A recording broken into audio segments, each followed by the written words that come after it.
Welcome students, आप सभी का बहुत बहुत स्वागत है मेरे यूट्यूब चैनल पर। और आज हम करने वाले हैं क्लास 10th के मैथमेटिक्स में चैप्टर नंबर 8 त्रिकोणमिति का परिचय। हम यह हिंदी मीडियम में कवर करने वाले हैं। बेसिक है इसमें कि त्रिकोणमिति का परिचय की हम बात करेंगे कि त्रिकोणमिति क्या होती है, इसके कहाँ कहाँ यूजेस होते हैं। और यदि आपको यह एक बार ही समझ आ जाता है तो ये बहुत ही इजी वे में हम इसका यूज़ कर सकते हैं। तो आइए उससे पहले जान लेते हैं कि त्रिकोणमिति का हम कहाँ कहाँ पर इस्तेमाल कर सकते हैं। मान लीजिए आपको एक बिल्डिंग है, ठीक है, और आपको उस बिल्डिंग की यहाँ पर ये बिल्डिंग दी हुई है, इस बिल्डिंग की ऊंचाई नापनी है कि ये कितनी ऊंची है, ठीक है। और अगर देखा जाए तो इस बिल्डिंग की ऊंचाई नापने के लिए हमारे पास अभी तक जो हमें पता है कि हम एक तरीका तो ये हो सकता है कि हम लंबा सा इंची टेप लें और इस बिल्डिंग की छत से लेकर नीचे ज़मीन तक का इसका मेजरमेंट कर लें, है ना, इंची टेप की हेल्प से। और दूसरा तरीका होता है कि हम त्रिकोणमिति का इसमें इस्तेमाल कर सकते हैं। त्रिकोणमिति के इस्तेमाल के लिए हमें सबसे पहले एक त्रिभुज या त्रिकोण बनाना बहुत ज़रूरी होता है। मान लीजिए आप यहाँ पर खड़े हैं, तो यदि आप बिल्डिंग की ऊपर की ओर देखते हैं, सबसे टॉप पर जहाँ से आपको उसकी हाइट नापनी है, और उसके एक बिंदु जहाँ तक उसका नीचे ग्राउंड पे जो ज़मीन पर पॉइंट है वहाँ पर, और ये तो साफ साफ दिख रहा है कि एक त्रिभुज बन रहा है। तो यहाँ पर हम त्रिकोणमिति का यूज़ कर सकते हैं। कैसे करेंगे वो हम आगे जानेंगे, पर यहाँ एक ट्रायंगल या त्रिभुज बन गया तो मान लीजिए कि यहाँ पर त्रिकोणमिति हम यूज़ कर सकते हैं। उसके अलावा जैसे मान लीजिए जैसे बुक में ही एक एग्जाम्पल दे रखा है, एक फिगर दे रखी है बेसिकली कि यहाँ पर एक कुतुब मीनार बना हुआ है, यहाँ पर एक व्यक्ति खड़ा है, और जब इस व्यक्ति को इस कुतुब मीनार की हाइट नापनी है, ऊंचाई नापनी है, तो इसने क्या किया, व्यक्ति ने ऊपर की तरफ जहाँ टॉप से उसकी ऊंचाई नापनी है वहाँ से ये एक त्रिभुज बना दिया, ठीक है। तो यहाँ से भी हम इसकी बहुत ही इजी वे में हम त्रिकोणमिति का यूज़ करते हुए इसकी ऊंचाई ज्ञात कर सकते हैं। इसके अतिरिक्त मान लीजिए यहाँ पर एक दो एग्जांपल्स और फिगर्स दी हुई हैं, जैसे ये दो बैलून्स आपको दिए हुए हैं और यहाँ पर इनकी ऊंचाई नापने के लिए आपसे पूछा जा रहा है, तो आप बहुत इजी वे में इसकी ऊंचाई नाप सकते हैं, क्योंकि यहाँ पर भी एक त्रिभुज बन रहा है और यहाँ पर भी एक त्रिभुज बन रहा है। सेम वे में एक और आकृति दे रखी है कि हमें इस नदी का ये बताना है कि ये नदी कितनी चौड़ी है। तो चौड़ाई, ऊंचाई, ये सब चीज़ें हम बहुत इजीली वे में त्रिकोणमिति की मदद से निकाल सकते हैं। तो शुरू करते हैं अपना त्रिकोणमिति का परिचय। सबसे पहले त्रिकोणमिति हमें पता होना चाहिए कि क्या है। जैसा कि नाम से ही पता चल रहा है, त्रि मीन्स तीन, कोण मीन्स एंगल जो हमें पता ही है, और मिति यानी मेजरमेंट, यानी उसका मापने का प्रोसेस, ठीक है, उसके मापने की विधि।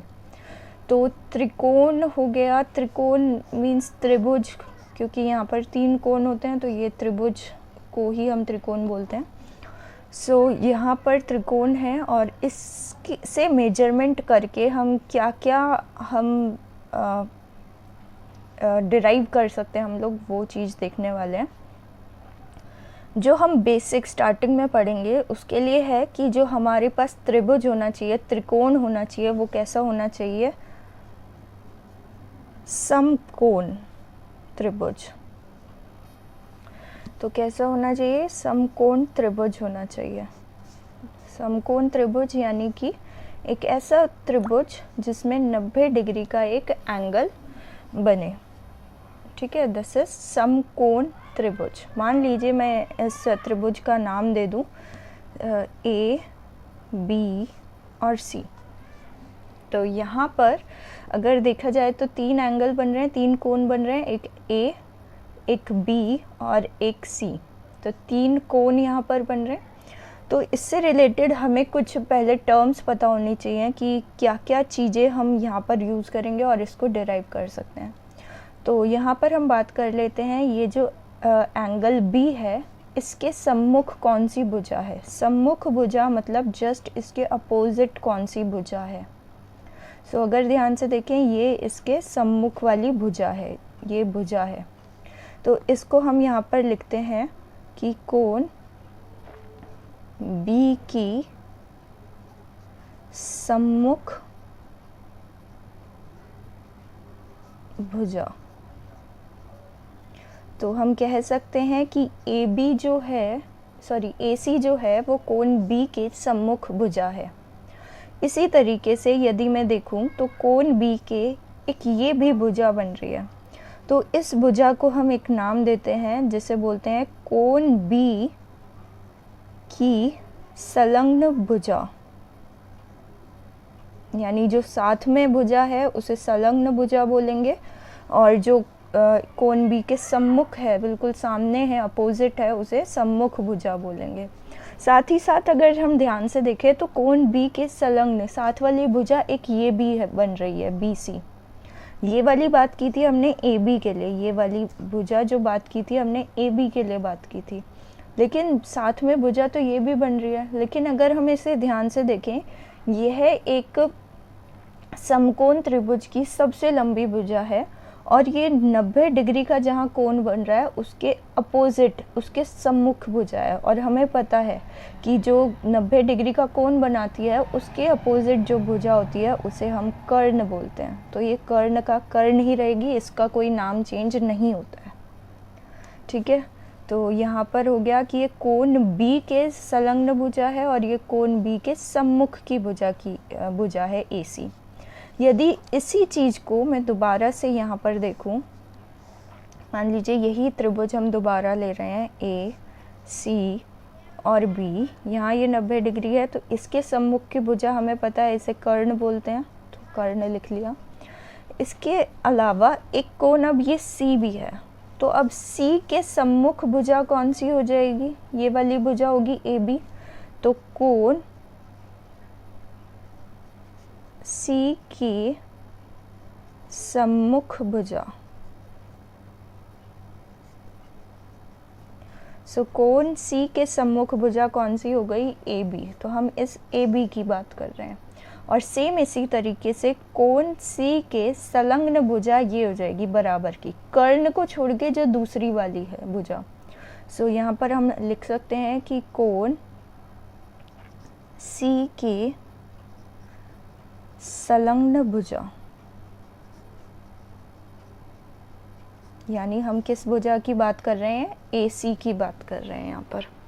और कर्ण जो है सबसे बड़ी भुजा है ही यहाँ पर ऑलरेडी। ठीक है, अब हम इन्हीं भुजाओं को एक स्पेशल नाम देते हैं, और वो नाम क्या है, जैसा कि हम लोगों ने पहले ही पढ़ रखा है कि जब भी हमें कोई भी समकोण त्रिभुज दिया जाता है, मान लीजिए यहाँ पर हम बनाते हैं एक समकोण त्रिभुज, यदि यह कर्ण कहलाती है क्योंकि यह 90 डिग्री के कोण के सम्मुख की भुजा है, तो ये और ये वाली भुजा, जैसे कि हमने पाइथागोरस प्रमेय से पता है, एक कहलाती है लंब और दूसरी कहलाती है आधार।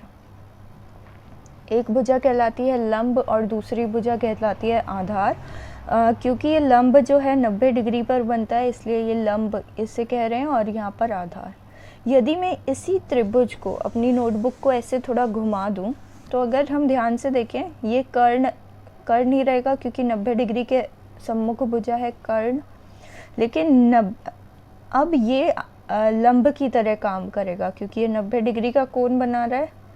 तो इसको, इस भुजा को हम एक और नाम से बोल सकते हैं, लंब भी बोल सकते हैं इसे, और इसको हम आधार भी बोल सकते हैं। तो अकॉर्डिंग टू क्वेश्चन हम इसको इसका नाम चेंज कर सकते हैं। तो इसको कई बार अगर हम बोलना चाहें तो हम इसको लंब भी बोल सकते हैं, और इस वाली को, यदि इसको हम लंब मान रहे हैं तो इसको हम आधार मानेंगे। ठीक है, तो लंब और आधार डिपेंड करता है क्वेश्चन पे कि आप किस तरीके से उसको लेना चाह रहे हैं। सेम इसी तरीके से यदि हमें कोण बी दिया हुआ है तो इसके जो सम्मुख भुजा थी, जिसे हमने AC बोला था, इसको हम मानेंगे लंब। इस केस में जो सम्मुख भुजा होती है उसको हम लंब मानते हैं, सम्मुख भुजा को हम लंब मानेंगे और संलग्न भुजा को हमेशा आधार मानेंगे। सेम इसी तरीके से अगर यहाँ ध्यान से देखें, सम्मुख भुजा को हम क्या मानेंगे, लंब।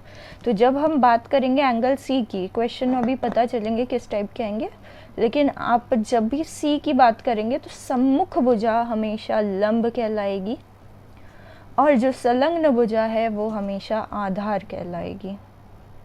सेम यही चीज़ हम लोगों ने यहाँ किया था, ठीक है।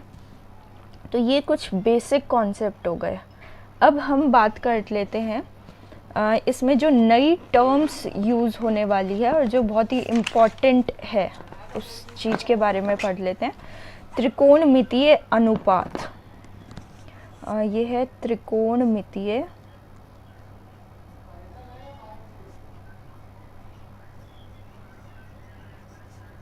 अनुपात, यानी रेशियो की हम लोग बात कर रहे हैं, ट्रिग्नोमेट्रिक रेशियो की बात कर रहे हैं।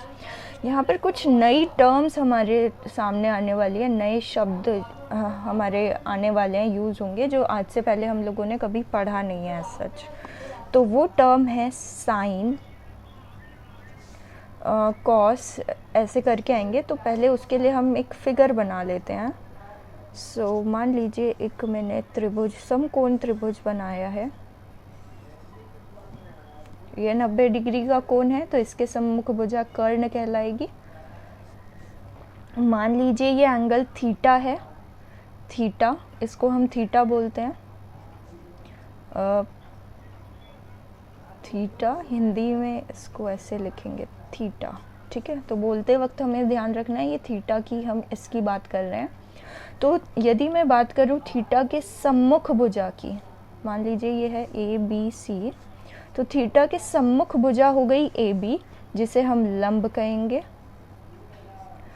और थीटा के संलग्न भुजा हो गई ये, जिसे हम आधार बोलेंगे। अभी हम लोगों ने पढ़ा था। सो साइन थीटा क्या होता है, साइन थीटा एक, हम त्रिकोणमितीय अनुपात की बात कर रहे हैं, तो ये जो वैल्यूज़ आने वाली है एक अनुपात होगी, ठीक है। सो ये क्या होता है, ये हमें याद रखना होगा, और इसकी मैं एक ट्रिक भी आपके साथ शेयर करूँगी कि हम इसको कैसे याद रख सकते हैं। सो साइन थीटा हमेशा बराबर होता है ये जो लंब है अपॉन कर्ण, लंब बटे कर्ण। इसी तरीके से एक और नई टर्म है कॉस थीटा। कॉस थीटा क्या होता है, अब की बार हमने लंब लिया था, कॉस में हम क्या लेंगे, आधार। तो हम यहाँ से बोल सकते हैं आधार बटे कर्ण। एक और टर्म यूज़ हो रही है टेन थीटा। टेन थीटा क्या होती है कि लंब बटे आधार। इसी तरीके से एक होता है कोसेक थीटा।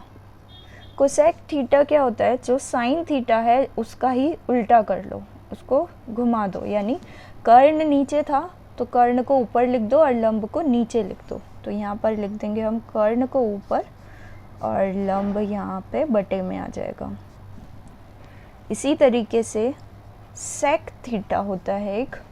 सेक थीटा क्या होता है, कॉस थीटा का उल्टा कर दो, यानी कर्ण अब की बार ऊपर होगा, आधार नीचे होगा, कर्ण ऊपर होगा और आधार नीचे होगा। इसी तरीके से एक लास्ट चीज़ और हम लोग यहाँ पर ऐड करेंगे, वो है कॉट थीटा। कॉट थीटा क्या होता है, ये जो टेन थीटा है इसका जस्ट रिवर्स, उल्टा, यानी आधार अब की बार ऊपर आएगा और लंब नीचे आ जाएगा। तो आधार ऊपर और बटे में आ जाएगा लंब, ठीक है।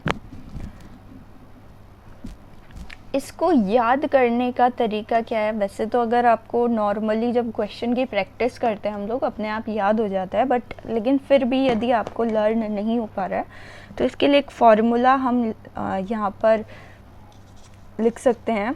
वो क्या है? LAL, और यहाँ पर लिख देंगे हम KKA, यानी मैं L को बोल रही हूँ लंब, A यानी आधार, वापस से L मीन्स लंब, K का मतलब है यहाँ पे कर्ण। ठीक है, तो हम क्या बोल रहे हैं? यदि आपको निकालना है साइन थीटा, यदि आपको निकालना है साइन थीटा, तो साइन थीटा के लिए क्या लोगे आप? ये वाली टर्म ले लो, यानी L/K। L/K यानी लंब बटे कर्ण। सेम इसी तरीके से यदि आपको कॉस थीटा लेना है, कॉस के लिए आप क्या कर दोगे? A/K यानी आधार बटे कर्ण।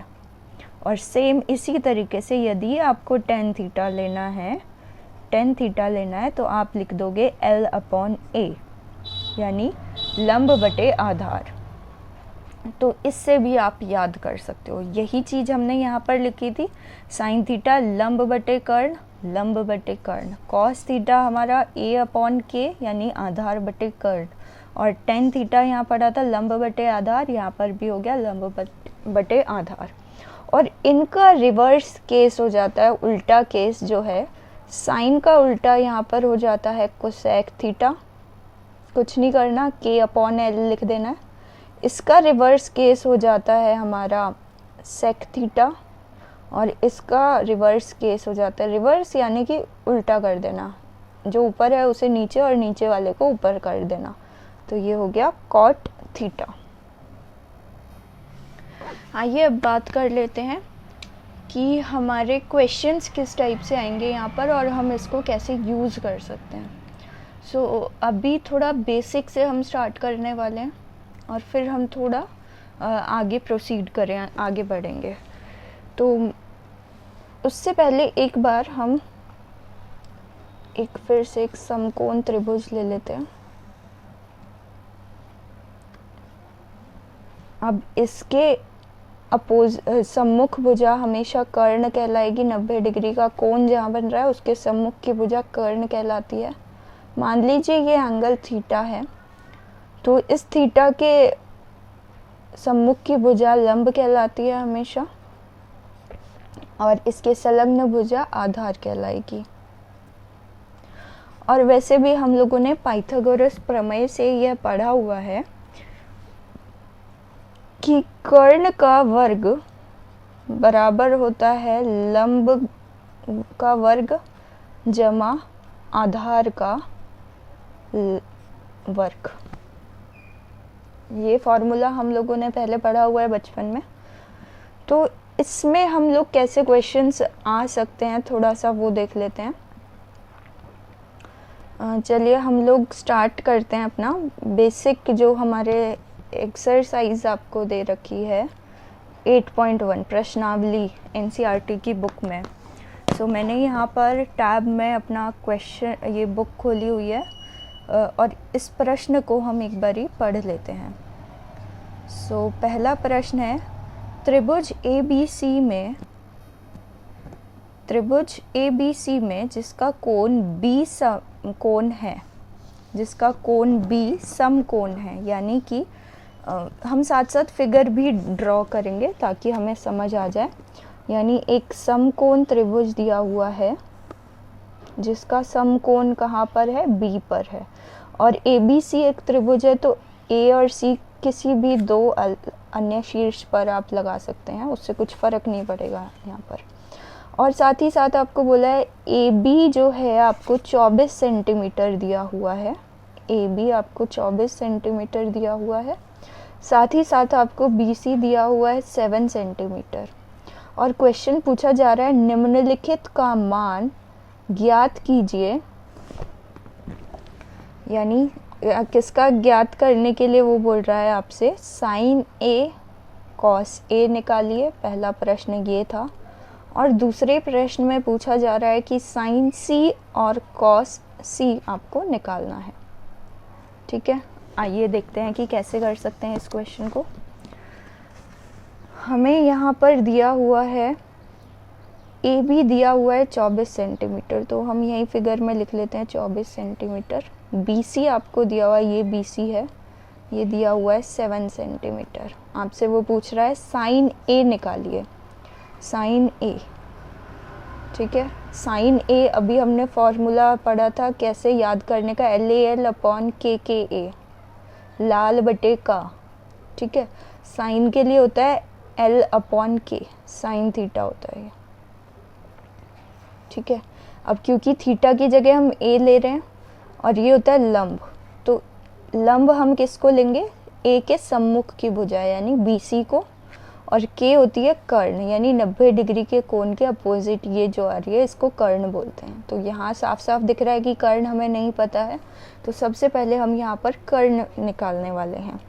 अब हम डायरेक्ट यहाँ पर ये जो हम लोगों ने पढ़ा था इसी को यूज़ करते हुए हमें पता है कि कर्ण का वर्ग, कर्ण यहाँ पर हम इसको AC भी बोल सकते हैं कर्ण को, तो कर्ण का वर्ग AC का वर्ग बराबर होता है लंब का वर्ग यानी ये प्लस आधार का वर्ग, ये हो गया AB वर्ग जमा BC वर्ग।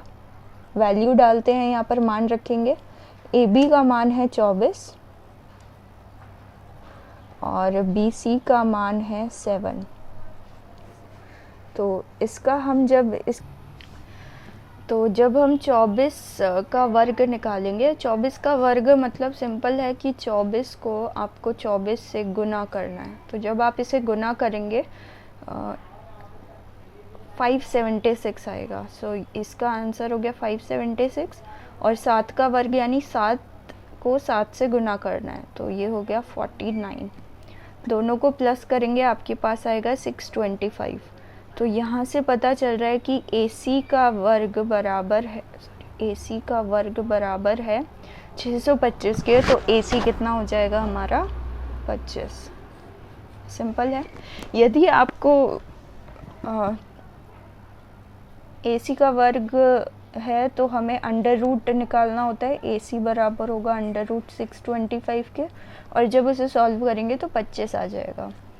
यदि आपको इसका वर्ग नहीं निकालना आता है तो हम सिंपल करते हैं कि इसका प्राइम फैक्टराइजेशन करते हैं। 625 का 5 की टेबल में जा रहा है 125, फिर से 5 की टेबल में 25 पे जा रहा है, फिर से 5 की टेबल पे 5 पे जा रहा है। तो यहाँ से हम फिर 2 का पेयर बनाते हैं, तो हम इसको 5 2 का पेयर बनाया एक बार लिखेंगे, और इधर भी 2 का पेयर बनाया पर एक बार लिखेंगे, तो ये हो गया 25। तो हम इस तरीके से इसे फाइंड करते थे। सो AC हमारे पास यहाँ पर आ गया है सिंपल 25 सेंटीमीटर। ठीक है, अब AC आने के बाद हम लोग क्या करेंगे इसमें, AC आने के बाद अभी हमको क्या फाइंड आउट करना है इसमें, ध्यान से देखेंगे फिगर में। मुझे साइन A निकालना है, साइन A, और हमें पता है कि साइन A, यहाँ से फॉर्मूला देखा था लंब बटे कर्ण होता है, लंब। इसके लिए लंब क्या होगा, A है साइन A, इसका लंब इसकी सम्मुख भुजा यानी कि BC, तो ये हो गया BC बटे कर्ण। कर्ण तो सबके लिए सेम है यानी AC। बस अब कुछ नहीं करना, इनका मान रख देना है। BC का मान यहाँ पर दिख रहा है आपको 7 है, और AC का मान अभी हमने निकाला था जो कि 25 निकला। तो हम यहाँ से कह सकते हैं कि साइन A बराबर है 7 बटे 25 के। इसी तरीके से वो आपसे पूछ रहा है कॉस A निकालो। सो कॉस A के लिए हमने यहाँ से लाल बटे का से हमने एक फॉर्मूला सीखा था। ये पहला होता है साइन का, दूसरा होता है कॉस का। तो यहाँ से हमें पता चल जाएगा कि कॉस बराबर होगा A बटे के यानी आधार बटे कर्ण के। सो यदि A की बात हो रही है यहाँ पर, A आधार क्या होता है, जो इसकी संलग्न भुजा है यानी AB, बटे के क्या होता है, कर्ण यानी AC।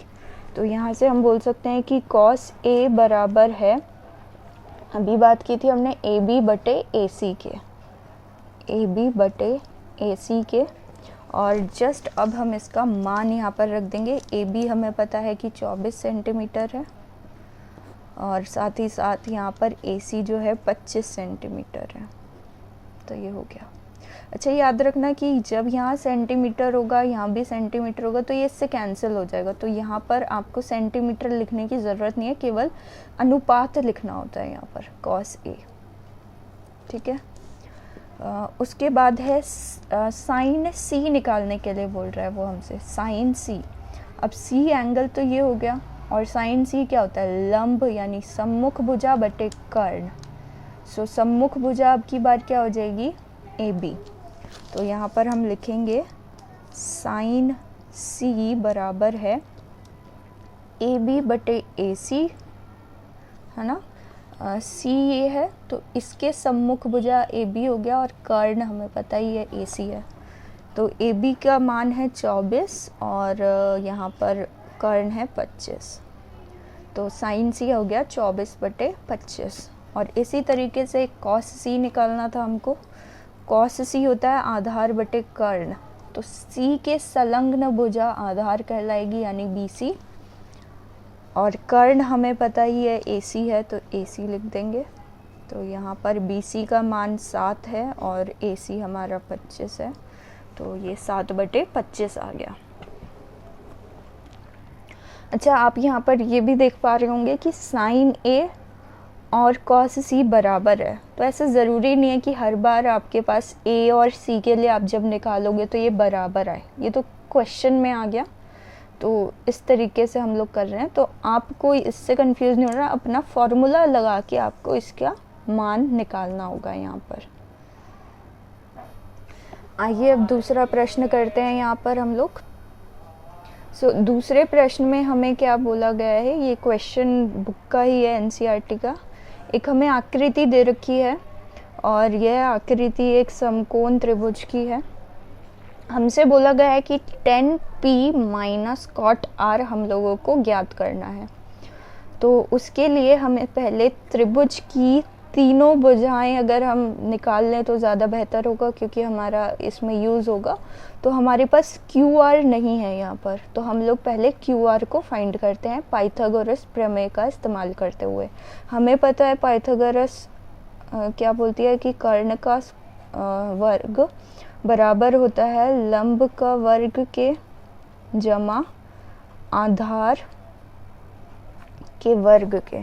ठीक है, वैल्यू पुट करेंगे, मान रखेंगे। कर्ण यहाँ पर ये है सबसे लंबी भुजा, यानी 90 डिग्री के कोण के सम्मुख भुजा। तो ये हो गया 13 का वर्ग बराबर है, यहाँ पर लंब, यहाँ पर अगर मैं इसको लेती हूँ तो ये हो गया 12 का वर्ग जमा आधार का वर्ग। आधार मुझे नहीं पता है, अगर हम चाहें तो QR भी लिख सकते हैं इसको। तो ये हो गया 13 का वर्ग, यानी कि 13 को 13 से गुना करना। 13 का वर्ग मतलब 13 को 13 से गुना करना, और जो भी आंसर आएगा, जैसे 169 आएगा तो यहाँ लिखेंगे 169 बराबर है 12 का वर्ग होता है सेम 12 को 12 से गुना करना। जब करोगे तो ये आ जाएगा 144, प्लस आधार को अगर हम चाहें तो QR लिख सकते हैं। तो मैं यहाँ इसको QR का स्क्वायर या वर्ग लिख रही हूँ। अब ये क्योंकि यहाँ जमा हो रहा है तो उधर जाके ये गुना हो जाएगा, तो 169 माइनस 144 बराबर होगा QR के वर्ग के। तो इसको माइनस किया, आया हमारे पास 25 बराबर है QR स्क्वायर के। तो QR बराबर हो गया √25, जो कि बराबर होता है 5 के। तो QR बराबर हो गया 5 सेंटीमीटर। तो यहाँ लिख देते हैं, ये हो गया 5 सेंटीमीटर। अब बात कर लेते हैं 10p हमें निकालना है। ठीक है, तो वही एक बार फॉर्मूला कहीं रफ में हम लोग लिख लेते हैं, लाल बटे का 2 का आएगा और फिर 1 a। ठीक है, 10 क्या होता है? 10 होता है ये लास्ट वाला, यानी लंब बटे आधार। तो 10p क्या हो जाएगा हमारा? p ये है, तो इसके लिए लंब क्या होगा? इसकी सम्मुख भुजा यानी QR, और आधार A क्या हो रहा है? संलग्न भुजा यानी PQ। तो हम यहाँ से बोल सकते हैं कि 10p बराबर है L बटे A यानी कि लंब बटे आधार, लंब हुआ QR बटे आधार हो गया यहाँ पर PQ, तो ये हो गया 5/12। सेम इसी तरीके से अब हमें क्या निकालना है, कॉट R, ठीक है। R यहाँ पर ये है, तो इसके हिसाब से हमें यहाँ पर कॉट R निकालना है। और हमें पता है कि कॉट के लिए ये होता है साइन, ये होता है कॉस, और ये वाला होता है टेन के लिए, और टेन का उल्टा होता है कॉट, यानी आधार बटे लंब करना है अब हमें। तो हम बोल सकते हैं कि कॉट R बराबर होता है आधार बटे लंब के, ठीक है। आधार क्या होगा, अगर मैं R ये ले रही हूँ, आधार यानी संलग्न भुजा यानी कि QR, और लंब क्या हो जाएगा इसका, सम्मुख भुजा यानी 12 यानी कि PQ। अब इसका मान रखेंगे तो दोबारा से अगर मैं देखूँ इसको, तो ये 5/12 फिर से आ गया है, ठीक है। अब उसने बोला हमें 10p माइनस कॉट R करो, 10p माइनस कॉट R करना है हमको। सो यहाँ पर देख लेते हैं, ये हो जाएगा 10p माइनस कॉट R। अब 10p कितना निकला था, 5/12, कॉट R कितना निकला था, 5/12। दोनों को माइनस करेंगे तो हमारे पास आंसर हो जाएगा 0। So this is our answer.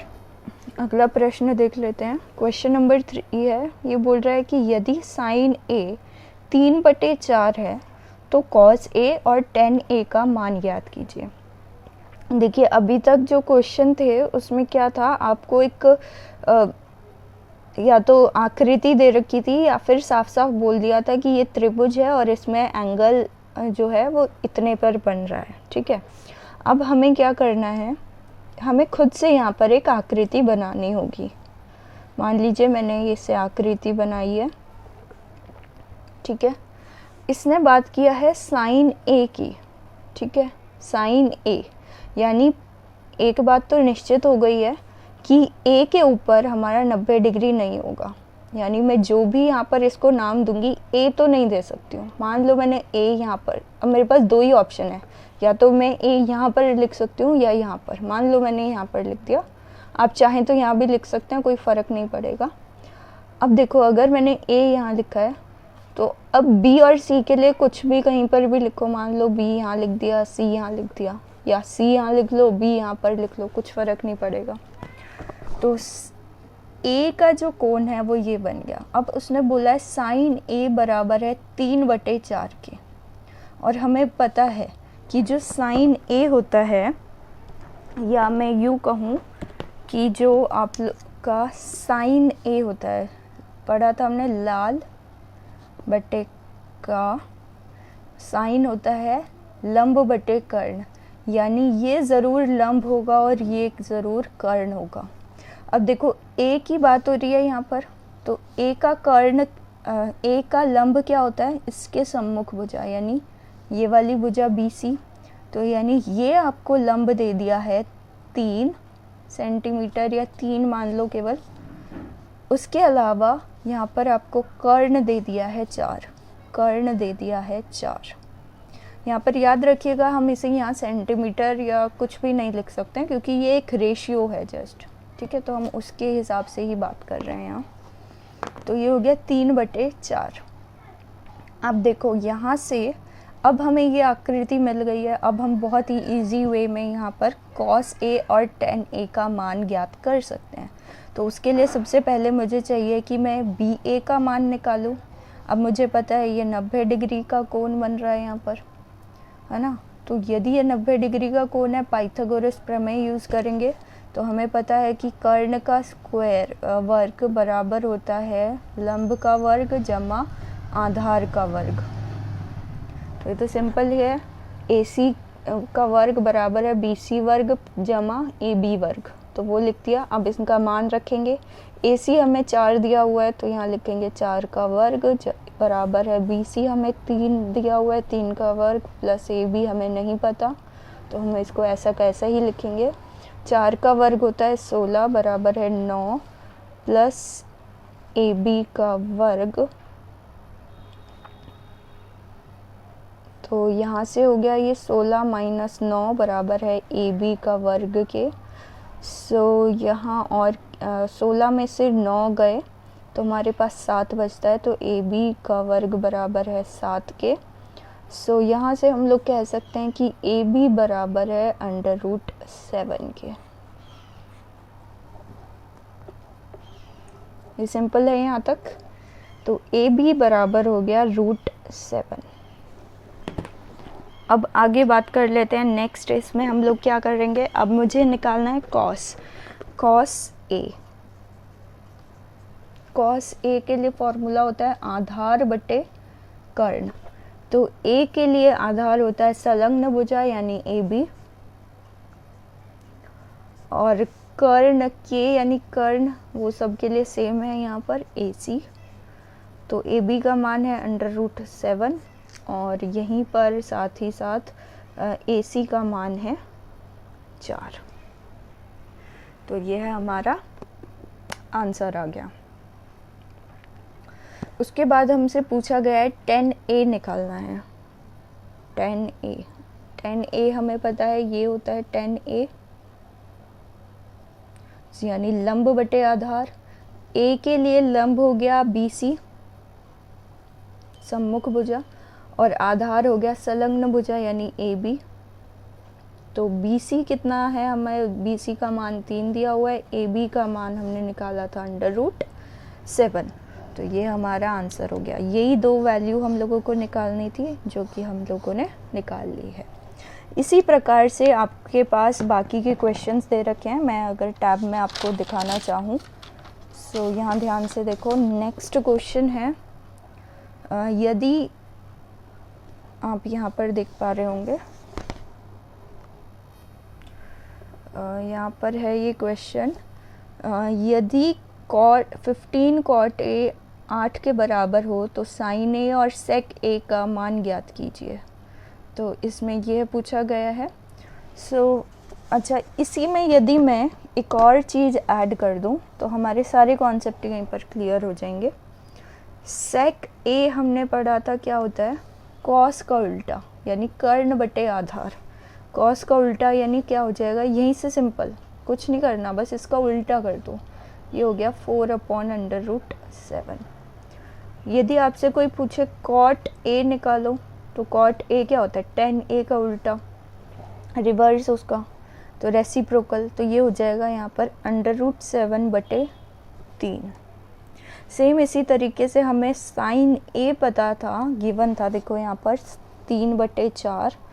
तो कोसेक ए क्या होता है, इसका उल्टा, इसका रेसिप्रोकल यानी 4/3। ये 3/4 है, वो 4/3। ये 3/√7 है, तो कॉट ए हो गया √7/3। यानी इनका जस्ट उल्टा केस हो रहा है यहाँ पर। सेम अगर मैं बात करूँ क्वेश्चन नंबर 4 की, तो वहाँ पर वो बोल रहा है आपको कि 15 कॉट ए बराबर है 8 के। तो क्लियरली यहाँ से हमें पता चल जाएगा कि कॉट ए बराबर होगा इसके। अब यहाँ से फिर से हमें आकृति बनानी होगी, और हमें क्या पता है कि tan ए जो है वो बराबर होता है लंब बटे आधार। तो कॉट ए क्या हो जाएगा, आधार बटे लंब, यानी ये आपको आधार दिया होगा और ये आपको लंब दिया होगा। तो आपको एक ऐसी आकृति बनानी है, मान लो ए मैंने इस पॉइंट पे लिया है, ये आधार है और ये लंब है। तो लंब उसने बोल दिया आपको कि 15 है, लंब इसका सम्मुख भुजा, और संलग्न भुजा आधार होती है यानी 8 है। तो यहाँ से हम ये निकाल सकते हैं पाइथागोरस की मदद से, और फिर जो भी वो क्वेश्चन पूछे, साइन ए, कॉस ए, जो भी पूछे आप वो निकाल सकते हो यहाँ से। तो आइए अगला प्रश्न देखते हैं। ये प्रश्न संख्या 7 है। हमें बोला गया है कि यदि कॉट थीटा 7/8 है तो 1 + साइन थीटा गुना 1 - साइन थीटा बटे 1 + कॉस थीटा गुना 1 - कॉस थीटा का मान ज्ञात करना है। और दूसरे प्रश्न में बोला गया है कि कॉट स्क्वायर थीटा का मान हमें निकालना है। तो ये सेम चीज़ है कि मैं ऐसे बोल दूं इसको कि कॉट थीटा का वर्ग करना है आपको, ठीक है। तो जब वर्ग की बात होती है तो इसी चीज़ को हम ऐसे लिख सकते हैं कि कॉट स्क्वायर यहाँ पर लिख दिया वर्ग, ठीक है। इसमें हमें आकृति नहीं दी हुई है तो हम सबसे पहले आकृति बना लेते हैं। सो मान लो ये एक समकोण है, यहाँ पर आपको थीटा दिया हुआ है, साथ ही साथ आपको कॉट थीटा दिया हुआ है। तो कहीं रफ में आप देखेंगे पहले लाल बटे का, ये होता था हमारा साइन, ये होता था कॉस थीटा के लिए, और ये होता है हमारे लिए टेन के लिए, और टेन का उल्टा होता है कॉट, यानी कि आधार बटे लंब आपको दिया हुआ है। ये आधार है और ये आपको लंब दिया हुआ है, ठीक है। तो यदि थीटा ये है तो लंब होता है इसकी सम्मुख भुजा। तो ये वाली चीज़ आपको कितनी दे रखी है, लंब 8, और आधार आपको दिया हुआ है 7। तो सबसे पहली बात तो रही कि हम कर्ण निकाल लेते हैं यहाँ से। तो कर्ण के लिए फॉर्मूला हम लोगों को पता है कि कर्ण का वर्ग बराबर होता है लंब के वर्ग जमा आधार वर्ग के, ठीक है। तो लंब की वैल्यू यहाँ पर 8 का वर्ग है और ये 7 का वर्ग, तो ये 64 + 49 हो जाएगा, यहाँ 3 और ये 113 हमारा आंसर हो गया। तो ये कर्ण का वर्ग आया हमारा। तो कर्ण बेसिकली हमारा कितना हो जाएगा, √113, ठीक है। ये सिंपल है।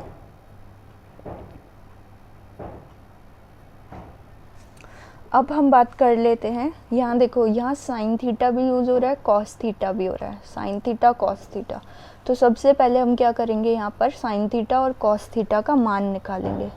देखो साइन थीटा बात की थी हमने लंब बटे कर्ण के, लंब कितना था 8, ये रहा 8, और कर्ण कितना निकला था हमारा अभी, √113, लंब बटे कर्ण, तो ये हो गया 8/113। इसी तरीके से कॉस थीटा कितना हो जाएगा, हमें पता है आधार बटे कर्ण, आधार है हमारा 7, और क्योंकि ये संलग्न भुजा है आधार वही होती है, और ये हो गया हमारा कर्ण, तो इसको पढ़ सकते हैं 7/√113। अब कुछ नहीं करना, हमें इनका मान यहाँ पर रख देना है। तो हमसे पूछा गया है 1 + sin थीटा 1 - sin थीटा।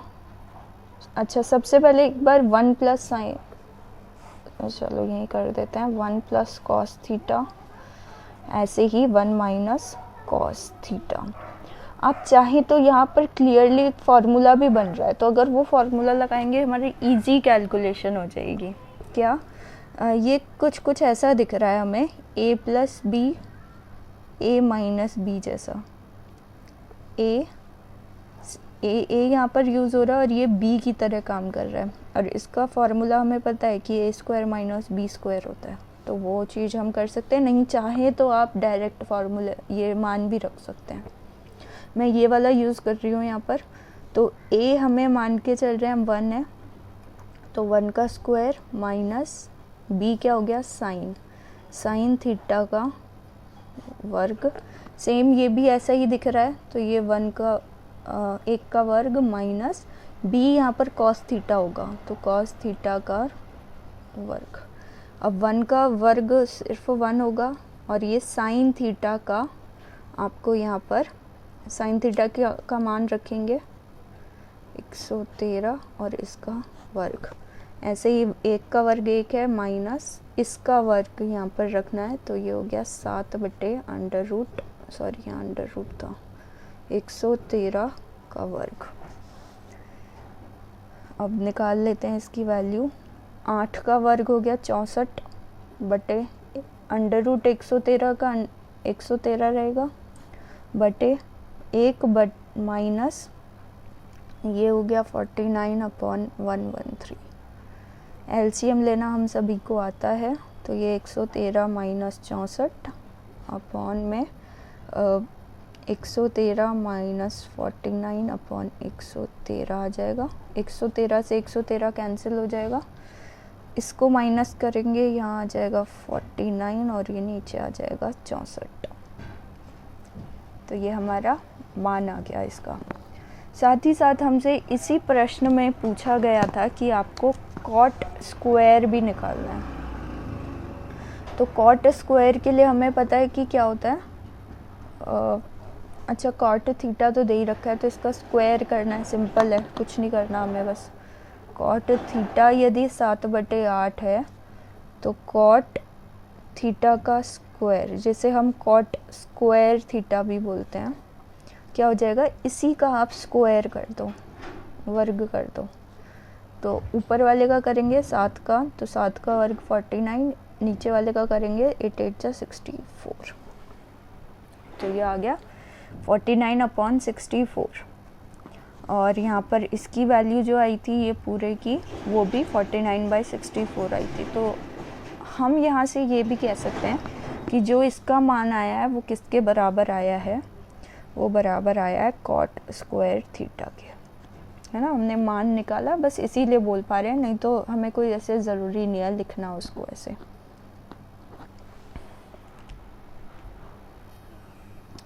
इसी तरीके से हम बाकी बचे हुए प्रश्न कर सकते हैं, जैसे कि इस वाले में 8वां प्रश्न है, यदि 3 cot a 4 के बराबर है, यानी cot a बराबर हो जाएगा 4/3 के, तो जांच कीजिए कि 1 - tan square a upon 1 + tan square a बराबर होता है cos square a minus sine square a।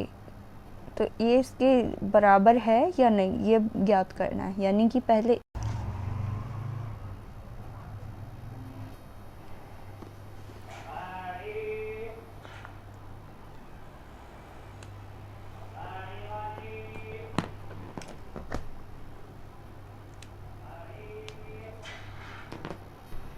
हम लोगों ने क्या पढ़ा, ये जो सारी वैल्यूज़ हैं ये केवल एक अनुपात हैं, उसके अलावा ये कुछ भी नहीं है।